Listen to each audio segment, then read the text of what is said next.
Mums izdevās! Šodien esmu Teksasā, šeit, Connect Rentals nomas punktā, lai turpinātu Storrent attīstības stāstu Amerikā. Storrent kļuva par 70% daļu īpašnieku šim uzņēmumam pavisam nesen 30. septembrī. Connect Rentals nodibinājās 2014. gadā un savu darbību sāka tikai ar vienu traktoru. Šodien tas jau ir izaudzis par vairāk nekā 1000 vienībām lielu tehnikas parku. Mēs šeit plānojam pievienot savas zināšanas par tehnoloģijām, savu prasmi piesaistīt finansējumu un tādā veidā attīstīt nomas biznesu šeit vēl plašāk.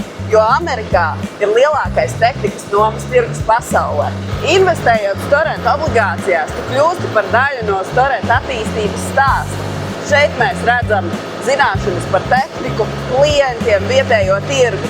Savukārt Storrent pienes klāt tehnoloģijas, prasmi finansēt un attīstīt uzņēmumu daudz lielākā mērogā. Kļūst par Storrent obligāciju turētāju un esi daļa no Latvijas uzņēmuma stāsta šeit Amerikā.